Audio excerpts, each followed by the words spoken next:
Hey everyone, so welcome back to my YouTube channel. आप सबका स्वागत है। और आज हम जो करेंगे इंफॉर्मेशन सिस्टम कंसेप्ट्स का एक पार्ट 3 वीडियो ये, और इसमें सिर्फ दो ही टॉपिक बाकी है, that is decision support system and executive information system. तो क्विकली इनको फटाफट रैप अप करते हैं और नए चैप्टर की तरफ बढ़ेंगे। फिर चलो स्टार्ट करते हैं। So basically DSS is known as DSS, that is decision support system. Okay, so it's a type of a computerized information system that support the business and the organization in decision making activities. तो basically इसका काम क्या है? Decision में help करना। Okay, this is the main.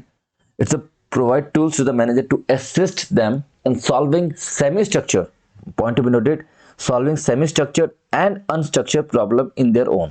Okay, so it's a basically advanced version of MIS. Okay, a decision support the human decision making process rather than means to replace it. So it's a decision making process which help us to take the decision.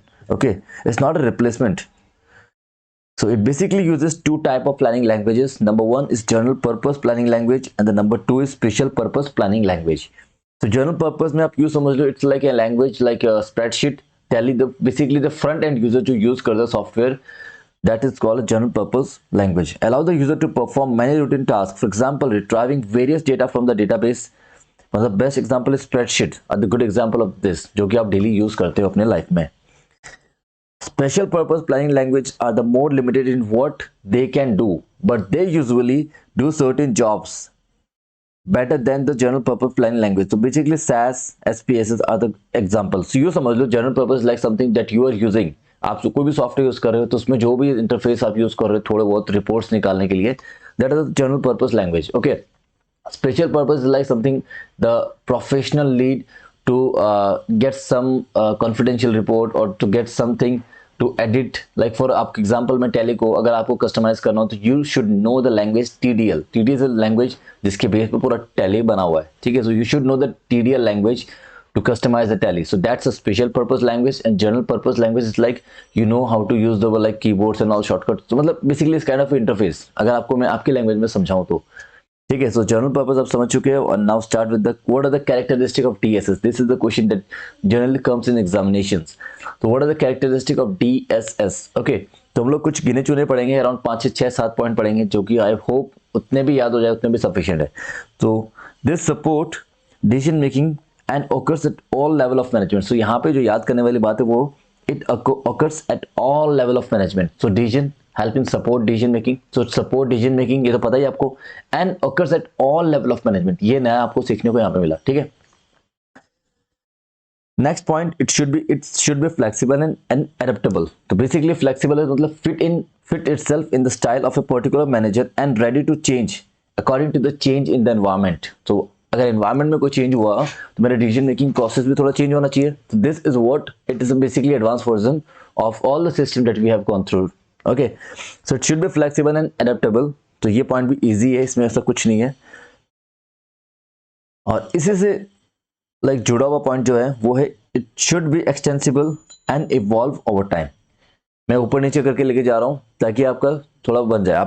आप अपने notes में mark कर सकते हो. ये जितने भी notes है सारे ICA के नोट्स है, सो यू कैन यूज, आपके पास होंगे ये for sure.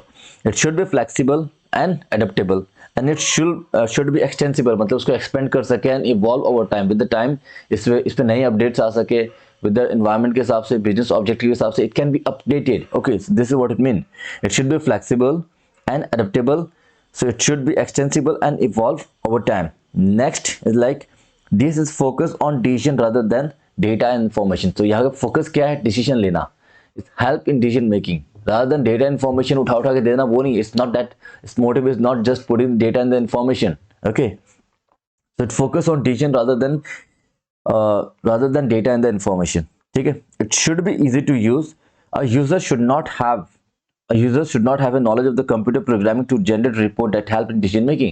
So basically in Tally, if you have to take a report, you just simply type B up, उसमें just simply press the button B or simply switch to the balance sheet and you will get like a report of the balance sheet. You can get the cash flow statement, all sort of things. Okay, so basically should be easy and should a person not having the knowledge of a computer programming is able to generate the reports. Simple. It should be used for the structured problem, semi structured या unstructured problem also. तो कहने का मतलब ये अच्छा point है. You can also segregate this point, semi structured problem also. It can be used for the semi structured problem also. So DSS should be user friendly. तो ये भी अपने easy point, there is nothing as such, कोई hi-fi नहीं है. Used mainly for the decision rather than communicating the decision and training purpose. ठीक है. The impact of DSS should be on the decision where the manager's judgment is essential and there is sufficient structure for the computer. तो कहने का मतलब पूरी अभी मैं conclude करूँ, मेन पॉइंट क्या है? It support decision making. Number 1 point, ये वाला पॉइंट अपना क्लियर है.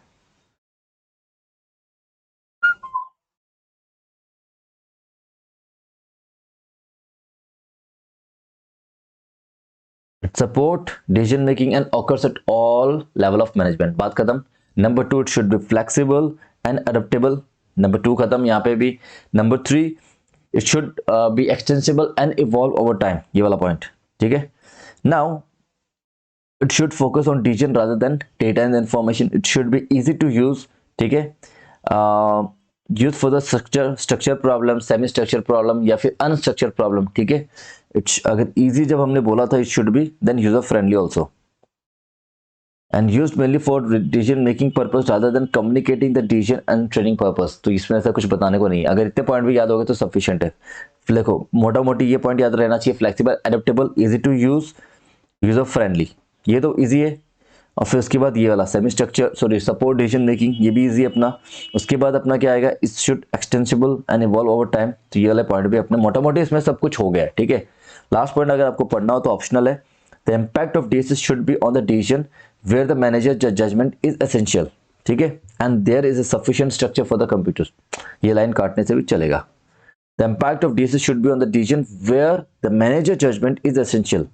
ठीक है. जहां पे मैनेजर का judgement is essential, the impact of DSS should be on decision. ठीक है. काम खत्म. Now next topic is the component. इसके कौन कौन से कंपोनेंट है? What is the component of DSS? It comprise of following basics component which are discussed. तो आपको इसमें they can ask you the please describe the basic component. They might highlight the word basic. तो आपको confuse मत होना. So don't get confused. So it's what is the component of DSS? The users. ठीक है. उसके बाद database and then model base. अब देखो मैं बता देता हूँ. सबसे पहला यूजर है. ठीक है.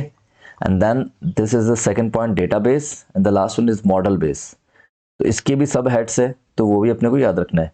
द यूजर्स में the user of a DSS is usually the manager with the unstructured or semi-structured problem to solve. So basically the user is the manager having the unstructured and the semi-structured problem to get it solved in DSS.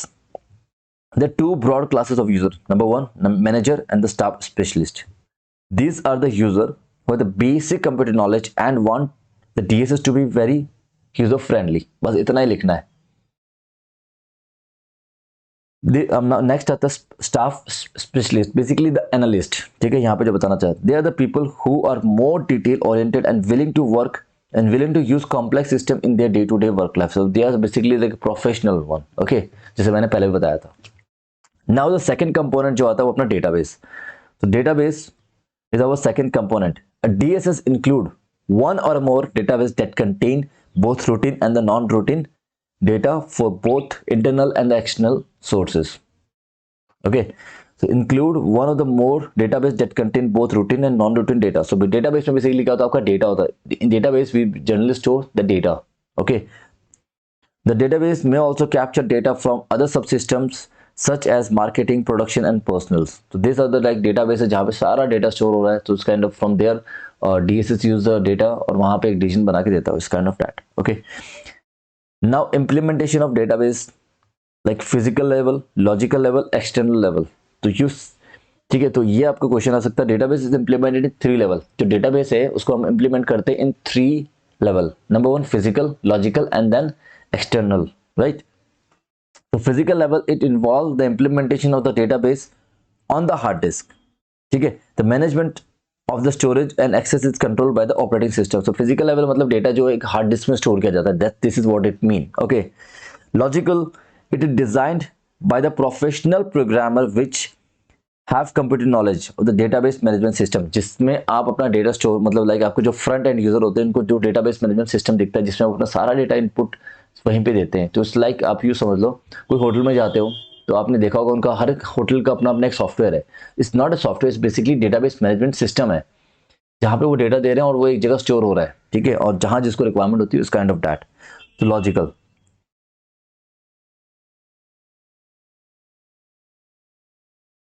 देखो वही चीज है, ये आप self पढ़ लो, ठीक है। मैंने जो मेन चीज है वो बता दिया। External, the logical schema define the schema which is divided into smaller unit known as subschema and gives a manager to each subschema containing all the relevant data needed by one manager.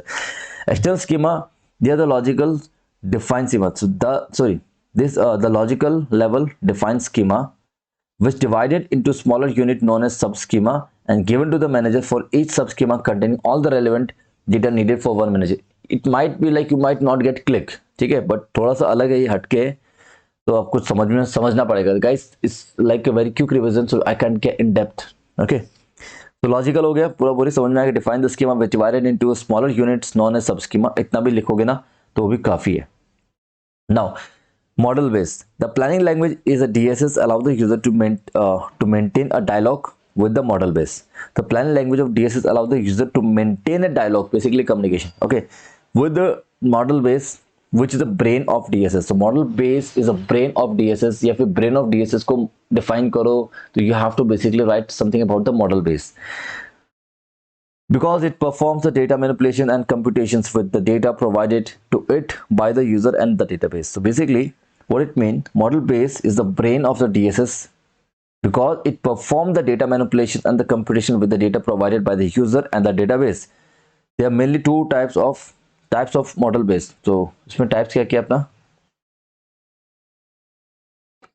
but there are many types of model base, but the most common is custom developed model that do some type of mathematical functions, for the example cross tabulations, regression analysis, time series, ये आपने economics में statistics में पढ़े होंगे चीजें, linear programming. Okay, तो मोटा मोटी समझ लो, implementation of database में physical is like a hard disk, logical like database management system, and the last one external level is like हाँ external level हो गया खत्म, डिफाइन स्कीमा। उसके बाद मॉडल बेस में अपना आता है जो कि बेसिकली ब्रेन ऑफ डीएसएस, जो कि सारे मैथमेटिकल मैनिपुलेशंस फन जितने भी अपने होते हैं ना कैलकुलेशन वर्क, वो सारा का सारा यहाँ पे होता है। तो बेसिकली डेटा स्टोर हुआ डेटाबेस में, उसके बाद मॉडल बेस में जो डेटा स्टोर है वो उसको काम, उस पर काम कौन करेगा, मॉडल बेस। मैं आपको बोल रहा हूँ तो मैं नहीं, बेसिकली मेरा ब्रेन आपसे ये सब बातें बोलने के लिए बोल रहा है। तो this is what my brain is doing, not me. So model base is the brain of a DSS, लिख देना।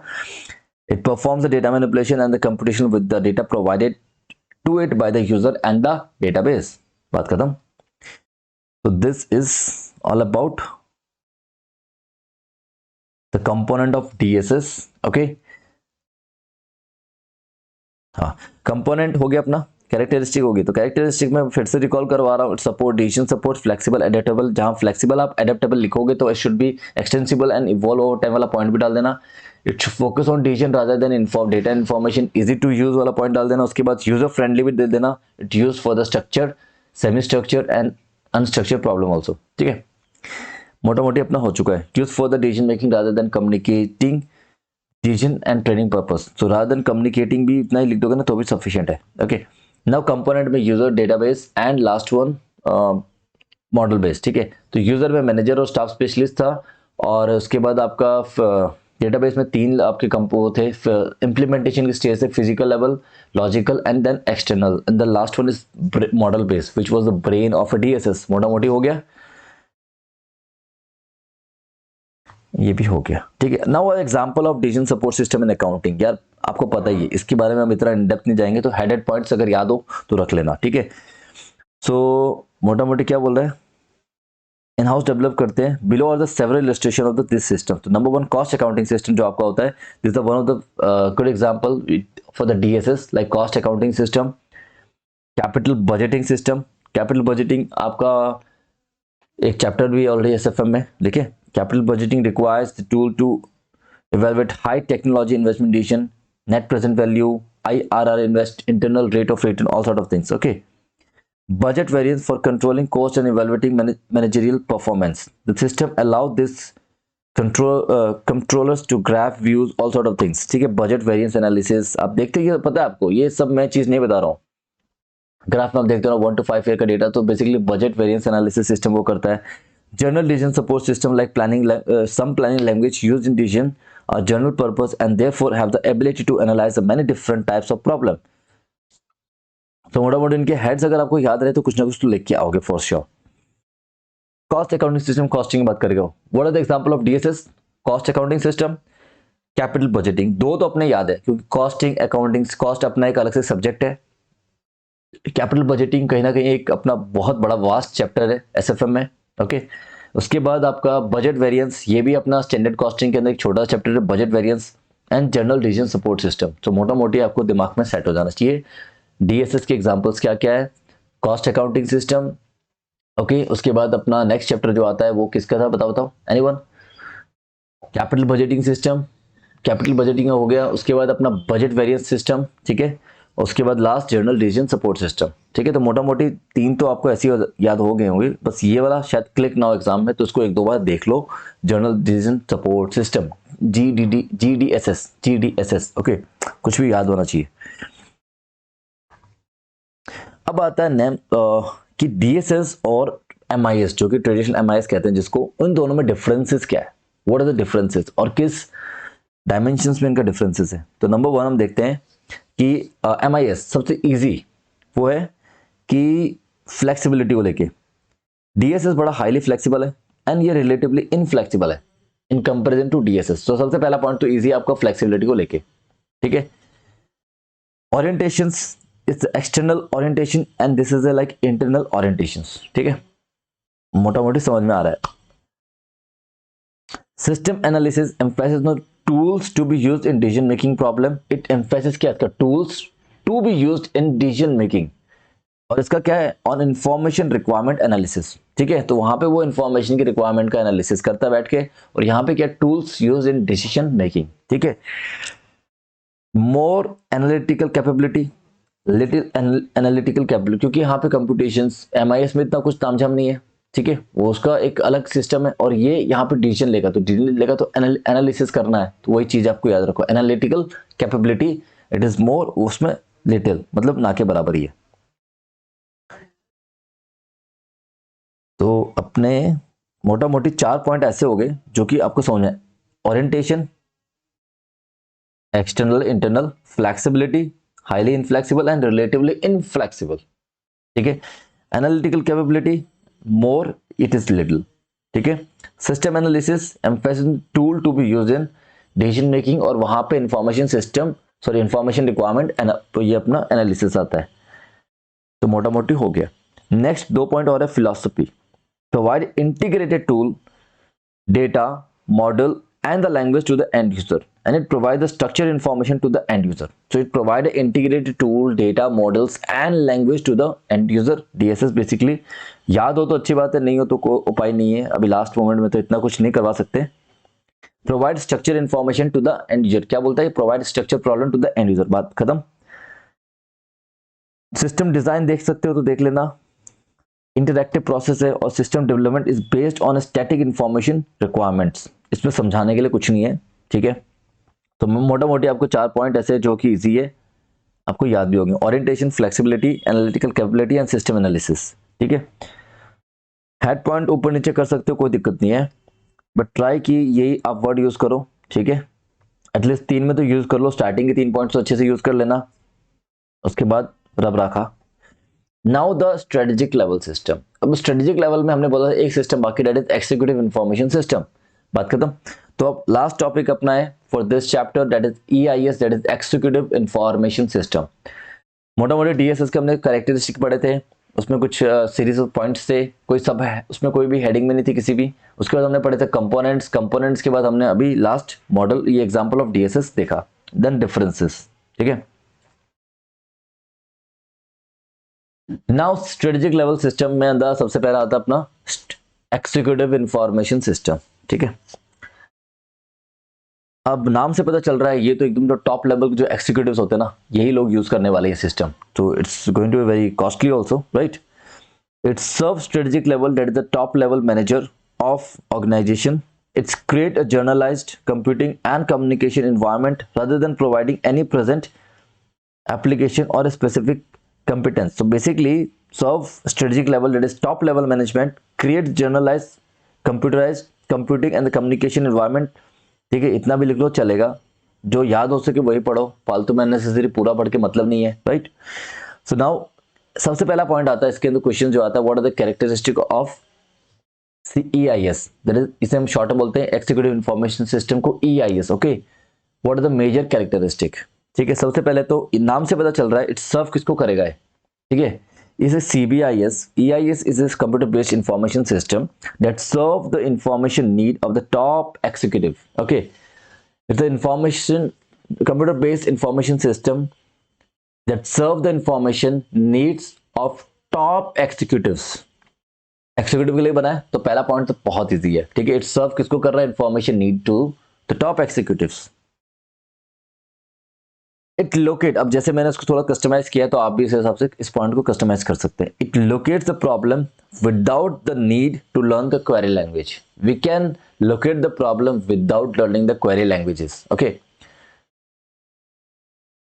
कोई फॉर्मूला आपको याद करने की जरूरत नहीं, कोई हाई स्किल्स नहीं चाहिए, you just put your problem and आपको यहाँ पे सॉल्यूशन मिलना स्टार्ट हो जाएगा, ठीक है। It's locate the problem without the need to learn the query language. It provides rapid access to the timely information and direct access to the management report. So it has a rapid access to the timely information, direct access to the management reports. इसमें कुछ बताना नहीं है, but इसको 2-3 बार पढ़ना है, अभी करेंगे, टेंशन मत लो, याद हो जाएगा। EIS is capable of accessing both internal and external data. It provide online analysis tool like trend analysis, market conditions, मतलब हाई लेवल वाले काम हो रहे हैं यहाँ पे, ठीक है। It can be EIS can be easily given as a DSS support for decision making. So basically can be given as a DSS, हमको वो EIS को बोल सकते हैं ये अपना DSS भी एक, ठीक है। तो वो चीज है, मोटा मोटी अपनी कैरेक्टरिस्टिक हो चुकी है। अब आप बताओ कि आपको कौन कौन से पॉइंट याद करने हैं। Number 1 point is very easy, EIS is a CBIS computer based information system which serve किसको करेगा, information of the top executive, information need of the top executive. Okay, उसके बाद जो पॉइंट्स है वो सेकंड पॉइंट बड़ा इजी लगता है मुझे, मैंने उसको थोड़ा इजी कर दिया है। It locates problem without the need to learn query language. बात खत्म। 2 पॉइंट तो अपने पक्का पक्की याद है। नाउ ये वाला पॉइंट देख लो, EIS provide rapid access to the timely information and direct access to the management report. ये क्या कर रहा है, rapid, it provide the rapid access, timely भी देगा और डायरेक्ट एक्सेस भी देगा, ठीक है, to the timely information and direct access to the management report. It has nothing to understand you, अब इंग्लिश यार, just a simple language that you have to बस रिमेंबर करना है, तो 2-3 बार इसको रिपीट करो। Provide rapid access to the timely information and direct access to the management report. Now EIS is capable of accessing both internal and external data. तो एक अलग पॉइंट मिला अपने को यहाँ पे, it provide like have capable of accessing internal and external data. So इसमें मोटा मोटी अपने को समझ में आ गया कि क्या मतलब है। It provide extensive online analysis tool like trend analysis, market condition, जैसे स्टॉक मार्केट में जो बंदे काम करते हैं ना, they are using very high sophisticated, high मतलब high class tools यूज करते हैं, you know, लाइक काफी लाइक ग्राफ्स को एनालिसिस करने काफी टूल्स चाहिए होते हैं, moving averages, super trend analysis, तो वो सारे काफी टूल्स है वहां पे। सो वो यहाँ पे आते हैं कहीं ना कहीं, analysis tools like trend analysis, market condition etcetera. EIS can be given as a DSS support for decision making. It can given as a DSS support for decision making. तो DSS का बाप है ये, तो DSS तो बहुत छोटा चीज है इसके लिए, ठीक है। तो DSS के अंदर ही मिलेगा आपको, यूँ समझ लो।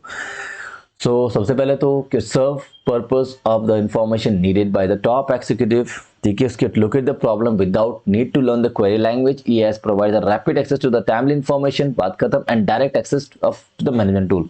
अगर इतना भी लिख दोगे ना तो भी चलेगा, कोई दिक्कत नहीं है। EIS provide rapid access to the timely information and it has a capability of accessing both internal and external data. It provides extensive online analysis tools and it can be given as a DSS support for decision making. मोटा मोटी याद हो गया, rapid access, internal external data, online analysis tool, DSS, ठीक है। It locate the problem, उसके बाद serve information to the top of serve information needs of the top executives. Now the next is the executive decision is a making environment. The executive decision making environment के हिसाब से थोड़ा सा एक point लिखा गया है, इसमें ऐसा कुछ नहीं है, ठीक है, मोटा मोटी कुछ ऐसा देखने को नहीं है, मैं बता देता हूँ। कंटेंट हो जाएगा नेक्स्ट।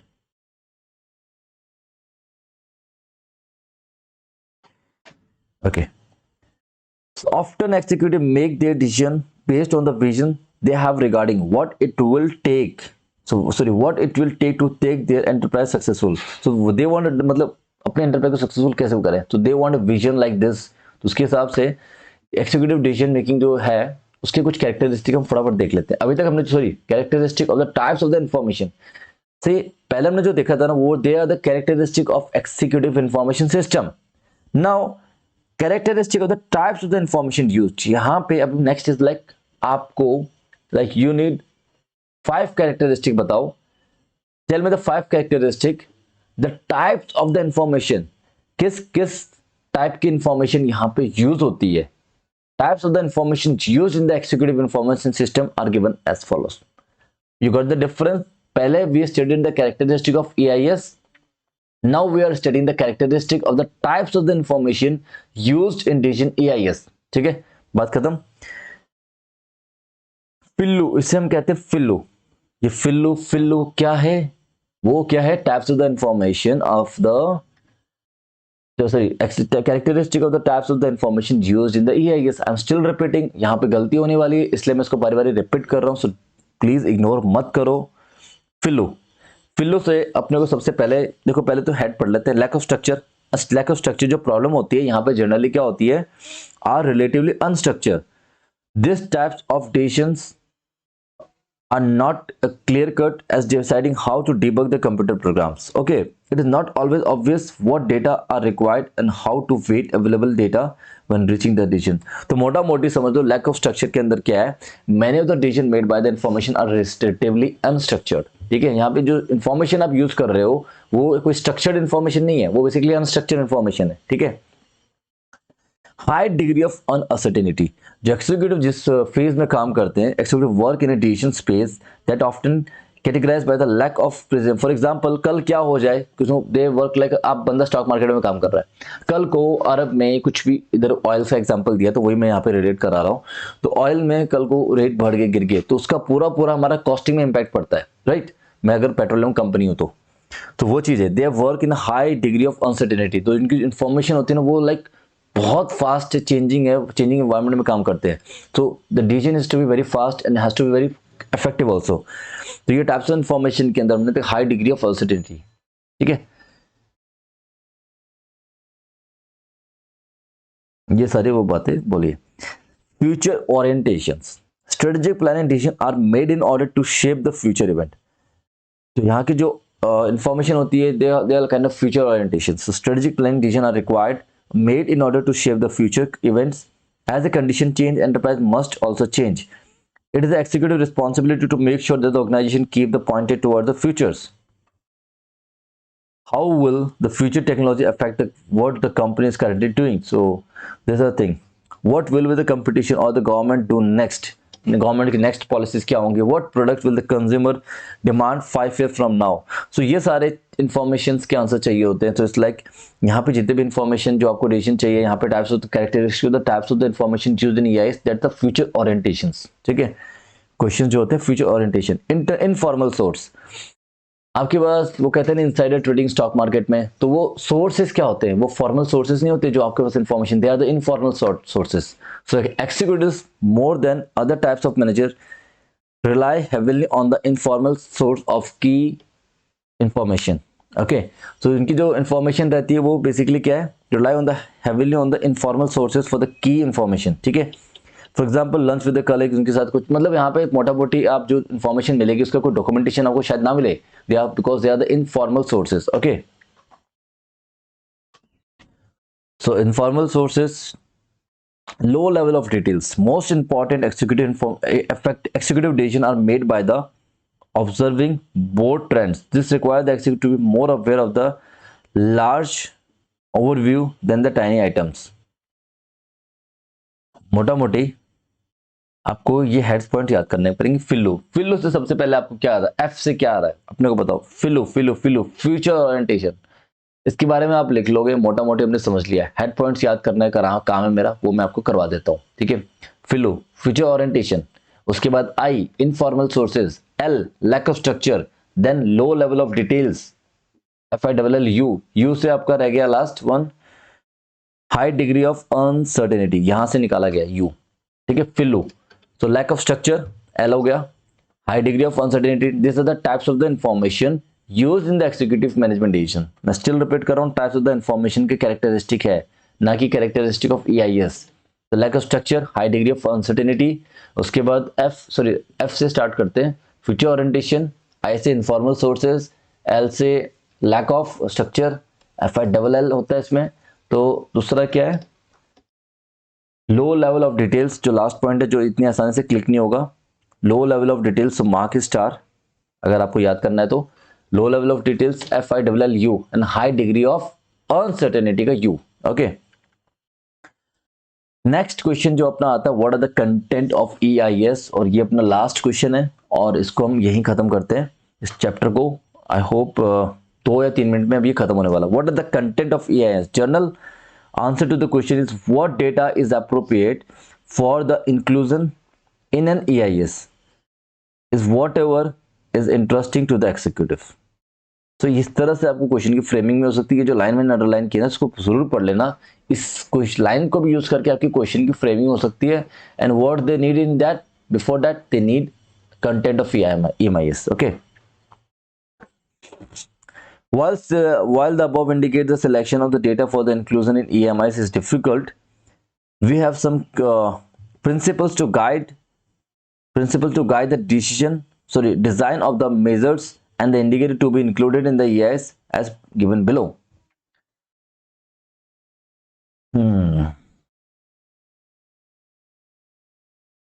तो कुछ इस तरह से क्वेश्चन क्या रहेगा, what are the principles to guide the design of the measures and the indicators to be included in the EIS,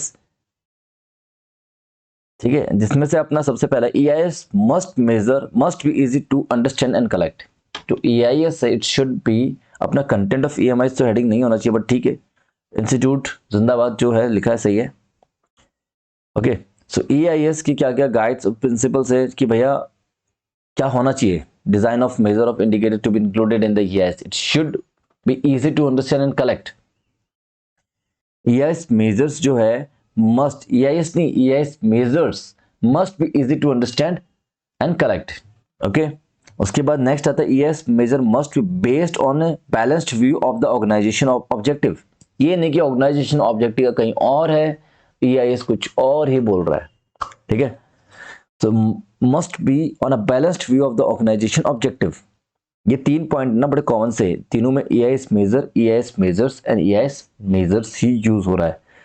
must encourage management and the staff to share ownership of the organization objective। must encourage management and the staff to share ownership of organization objectives। मोटा-मोटी समझ में आ गया आपको। तो 3 point बड़े easy थे। EIS measures based on the balance view of the organization, EIS measures must encourage management to share the staff ownership and the organization objective, to share the ownership of the organization objective, ठीक है।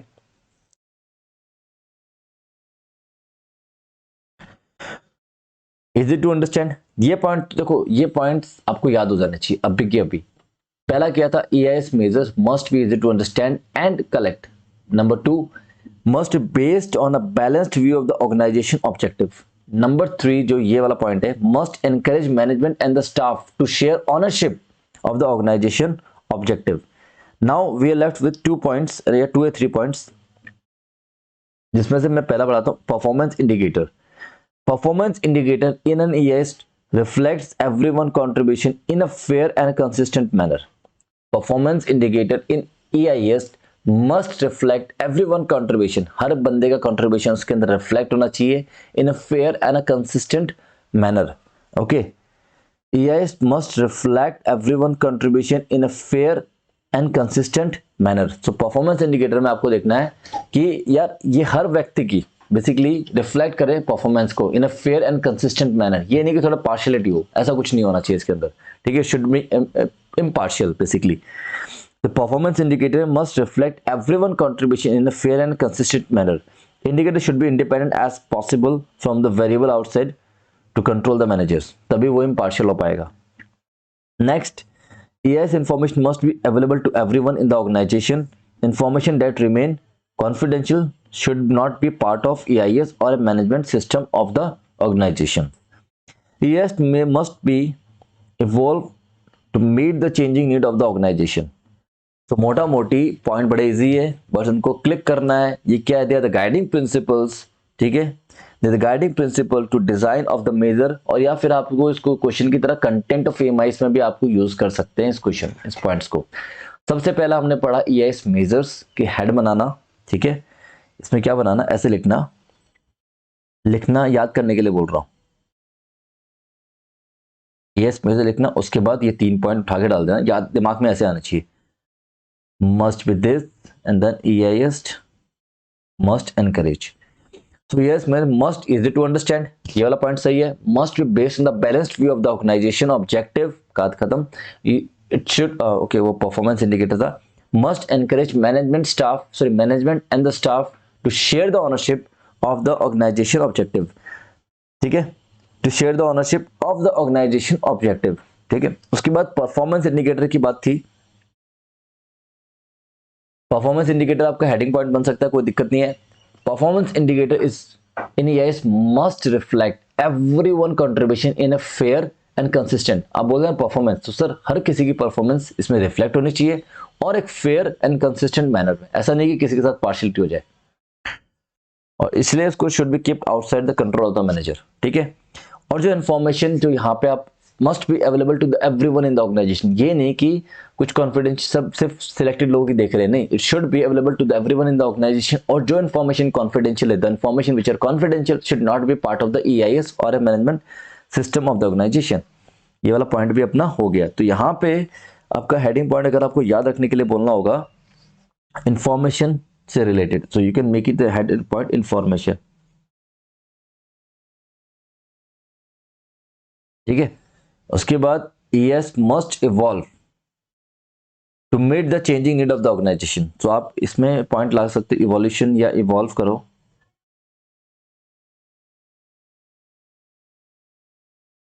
ठीक है, तो मोटा मोटी अपना खत्म हो गया. तो इसमें क्या क्या पॉइंट है, एक तो EIS में must be easy to understand, balanced view, और उसके बाद रिफ्लेक्ट एवरीवन कंट्रीब्यूशन. सॉरी, ये वाला पॉइंट मैं ना परफॉर्मेंस में चला जाता हूं बारी बारी, तो ये गलती मत करना. Must encourage the management and the staff to share the ownership of the organization objective. उसके बाद performance indicator must reflect everyone performance in fair and consistent manner. उसके बाद इन्फॉर्मेशन जो है must be available to everyone and the information which are confidential should not be part of EIS and EIS measure must meet the changing need of the organization. ठीक है, must evolve to meet the changing need of organization. Now अपना जो question आता है मोटा मोटी वो आता है, एक क्वेश्चन और आ सकता है, EIS और ट्रेडिशनल इंफॉर्मेशन सिस्टम में डिफरेंस क्या है. जैसे हमने MIS का पढ़ा था, अभी वैसे ही सेम चीज यहाँ पे पढ़नी है. और उसके बाद अपना ये चैप्टर खत्म. लास्ट टॉपिक 2 मिनट में खत्म करें इसको. देखो, जो आपके ब्लू से टी के बेसिकली वो इजी काफी, बाकी रेड वाला थोड़ा सा शायद आपको लाइक इजी नहीं लगे. ठीक है, they might not be easy for you. So dimension, level of management, इसमें टॉप एंड इसमें लोअर.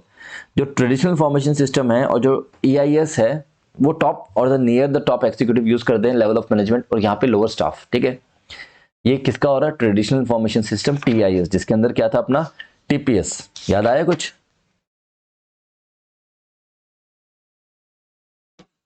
तो उससे कंपेयर कर रहे हैं. तो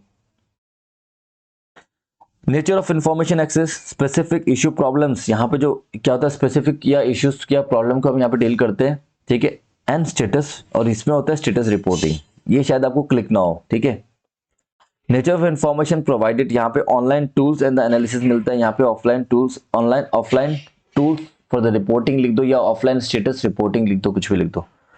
इंफॉर्मेशन सोर्स यहाँ पे एक्सटर्नल लेते हैं एंड लेस इंटरनल, और यहाँ पे ज्यादातर आपकी जो इन्फॉर्मेशन रहती है, बाकी जो अपने ट्रेडिशनल इंफॉर्मेशन सिस्टम है उसमें अपनी इंटरनल रहती है. Drill down facility to go through the details of the successive levels, इसमें अवेलेबल होती है और यहाँ पे अवेलेबल नहीं होती है. ड्रिल डाउन फैसिलिटी समझ लो. इंफॉर्मेशन फॉर्मेट, यहाँ पे टेक्स्ट विद ग्राफिक्स होता है और यहाँ पे सिर्फ और सिर्फ टेबल और फॉर्म में आपको दी जाती है. Nature of interface, user friendly, computer operated generated. ठीक है, ऑपरेटर जनरेटेड. तो मोटा मोटी सर एग्जाम में अगर क्वेश्चन आता है तो लिखना क्या है, सबसे पहले तो मैनेजमेंट का लेवल वाला पॉइंट लिख दो। नंबर 1 ये पॉइंट इजी है, ये टॉप लेवल वालों के लिए, वो लोअर स्टॉप वालों के लिए, बात खत्म। और हम क्या देख रहे हैं, TIS से कंपेयर कर रहे हैं, ट्रेडिशनल इंफॉर्मेशन सिस्टम जो हुआ करते थे, और एग्जीक्यूटिव जो कि आज के दिन लेटेस्ट है, तो इससे कंपैरिजन कर रहा है। ऐसा कुछ हम लोग ऐसे नहीं बोल सकते स्ट्रेट फॉरवर्ड कि ये ऑपरेशन से कंपेयर कर रहे हो या MIS से कंपेयर कर रहे हो, या फिर आप MIS ही था ना, हाँ मोटा मोटी, या फिर आपका नॉलेज लेवल सिस्टम जो कि उससे कंपेयर कर रहे हो, that is office automation system, वो वाली बातें यहाँ पे क्लिक नहीं करनी है। ये बेसिकली ट्रेडिशनल MIS जो होते हैं और आज के दिन एग्जीक्यूटिव इन्फॉर्मेशन लेटेस्ट है, तो उससे डिफरेंसेस बताने, लेवल ऑफ मैनेजमेंट हायर, वहाँ पे लोअर। उसके बाद इंफॉर्मेशन, इसमें जो सोर्स रहते हैं इन्फॉर्मेशन के वो एक्सटर्नल है और लेस इंटरनल होते हैं। और आप यहाँ पे ये भी वर्ड यूज कर सकते हो, इनफॉर्मल सोर्स भी होते हैं यहाँ पे, ठीक है। ठीक है, इन्फॉर्मेशन का सोर्स क्या रहता है, इनफॉर्मल भी रहता है, बेसिकली एक्सटर्नल, ठीक है, समझने के लिए याद हो जाए, जिससे अनफॉर्मल मैंने लिख दिया, ठीक है। और ट्रेडिशनल इन्फॉर्मेशन सिस्टम होते थे जितने जो इन्फॉर्मेशन का सोर्स होता था वो इंटरनली होता था, ठीक है। ड्रिल डाउन फैसिलिटी यहाँ पे अवेलेबल है, उसमें अवेलेबल नहीं है। और इन्फॉर्मेशन का फॉर्मेट क्या है, देखो ड्रिल डाउन चलो याद हो या ना हो, तो इन्फॉर्मेशन सोर्स के बाद information format, text with graphic और उसमें टेबुलर, ठीक है। नेचर ऑफ इंटरफेस, इसमें थोड़ा यूजर फ्रेंडली आपको इंटरफेस मिलेगा, और उसमें कंप्यूटर ऑपरेटर जनरेटेड फॉर्मेट मिलेगा। तो मोटा मोटी याद हो गया होगा आपको, level of management, information source, information format, और उसके बाद नेचर ऑफ इंटरफेस। ये 4 पॉइंट तो इजी थे, याद हो गए। नाउ आपने इन्फॉर्मेशन सोर्स देख लिया, इन्फॉर्मेशन फॉर्मेट देख लिया, अब एक वर्ड और यूज कर दो, नेचर ऑफ इन्फॉर्मेशन एक्सेस। इसमें स्पेसिफिक प्रॉब्लम या इश्यूज, और वहां पे स्टेटस रिपोर्टिंग, ठीक है। और नेचर ऑफ इंफॉर्मेशन प्रोवाइडेड, यहाँ पे क्या हो रहा है, नेचर ऑफ इंफॉर्मेशन एक्सेस, और सेकंड में नेचर ऑफ इंफॉर्मेशन प्रोवाइडेड। एक एक शब्दों में खेलना, सारा मोटा मोटी इंफॉर्मेशन में काम हो रहा है। Nature of information access, nature of information provided, information के सोर्स क्या है, ठीक है, इंफॉर्मेशन का फॉर्मेट क्या है, नेचर ऑफ इंटरफेस क्या है, तो ये सारी बातें आपको पता है, ठीक है, याद हो जाएगा। लेवल में top below, nature of information access, basically specific, और वहां पे स्टेटस रिपोर्टिंग, ये थोड़ा सा आपको क्लिक नहीं होगा, तो मैं आपको इसको याद रखना, ठीक है। उसके बाद क्या आएगा, nature of information provided, online tool होगा वो अपना, बेसिकली ऑफलाइन, ठीक है। इंफॉर्मेशन सोर्स क्या एक्सटर्नल, और यहाँ पे लेस इंटरनल है, वहां पे सिर्फ इंटरनल ही है, ठीक है। Drill down facility to go through the details of the successive level, इसमें अवेलेबल है, उसमें अवेलेबल नहीं है। ये किसमें, DSS में, सॉरी EIS में। इन्फॉर्मेशन फॉर्मेट क्या रहेगा, टेक्स्ट विद ग्राफिक, और यहाँ पे tabular. Nature of interface user friendly and the computer operated generated, ठीक है, कंप्यूटर ऑपरेटर जनरेटेड। तो मोटा मोटी अपना यहाँ पे चैप्टर खत्म हो गया है। I hope you love this videos, और thank you so much watching this video. Tata bye bye, शब्बा खैर, and do like subscribe, okay guys. और एक मैसेज और है, वो भी देखते हुए जाना, इंपॉर्टेंट।